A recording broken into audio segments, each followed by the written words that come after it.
कश्मीर से जुड़ी एक खबर सोशल मीडिया पर तेजी से वायरल हो रही है। दावा किया जा रहा है कि कश्मीरी मुसलमानों ने ईरान के लिए 1500 करोड़ रुपए का चंदा जुटाया और फिर मोदी सरकार ने इस पर रोक लगा दी। अब इस दावे में कितनी सच्चाई है और क्या वाकई कोई बड़ी कार्रवाई हुई है, इसी को समझते हैं इस रिपोर्ट में। सबसे पहले बात करते हैं इस वायरल दावे की। सोशल मीडिया पर कहा जा रहा है कि कश्मीर में बड़े स्तर पर चंदा इकट्ठा किया गया, जिसमें सोना, चांदी, जेवर और नगद शामिल है और इसकी कुल कीमत करीब 1500 करोड़ रुपए बताई जा रही है। लेकिन जब इस दावे को चेक किया गया तो पता चला कि इस आंकड़े की कोई आधिकारिक पुष्टि नहीं है। ना तो किसी सरकारी एजेंसी ने और ना ही किसी विश्वसनीय रिपोर्ट में इस तरह की राशि का जिक्र किया गया है।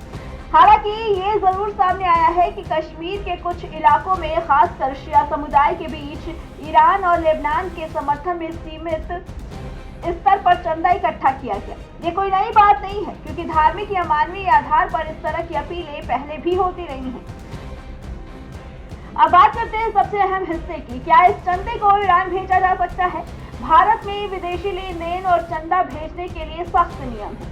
कोई भी व्यक्ति या संस्था बिना अनुमति के बड़ी मात्रा में पैसा, सोना या अन्य संपत्ति विदेश नहीं भेज सकती। इसके लिए कानूनी प्रक्रिया और अनुमति बेहद जरूरी होती है। इसी वजह से अगर कोई भी इस तरह का ट्रांजैक्शन बिना नियमों से करता है तो आरबीआई, कस्टम विभाग और अन्य जांच एजेंसियां उसे रोक सकती हैं। ये एक सामान्य प्रक्रिया है और कानून के तहत ही होती है। अब एक और दावा वायरल हुआ है कि सरकार इस चंदे को अपने इस्तेमाल में ले लेगी, लेकिन यहाँ भी सच्चाई अलग है। भारत सरकार किसी व्यक्ति या समुदाय के निजी या धार्मिक चंदे को सीधे अपने प्रोजेक्ट्स में इस्तेमाल नहीं करती। हाँ, अगर कोई लेन देन अवैध पाया जाता है या नियमों का उल्लंघन होता है तो उसे जब्त किया जा सकता है और उसके बाद जांच की जाती है। लेकिन इसका मतलब ये नहीं कि सरकार उस पैसे को अपने खर्च में लगा देगी। इस पूरे मामले में अभी तक ना तो आरबीआई और ना ही केंद्र सरकार की तरफ से कोई ऐसा आधिकारिक बयान सामने आया है जिसमें 1500 करोड़ रुपए के चंदे को रोकने या उस पर कार्रवाई की पुष्टि की गई हो। यानी साफ है कि सोशल मीडिया पर जो दावा किया जा रहा है वो बढ़ा चढ़ा कर पेश किया गया। तो कुल मिलाकर इस पूरे मामले की सच्चाई यही है कि कश्मीर के कुछ इलाकों में सीमित स्तर पर चंदा इकट्ठा किया गया हो सकता है, लेकिन 1500 करोड़ रुपए का दावा साबित नहीं है।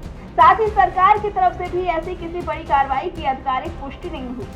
ऐसे में जरूरी है कि सोशल मीडिया पर वायरल किसी भी जानकारी को सच मानने से पहले उसकी पुष्टि जरूर करें। Bureau report, prime TV.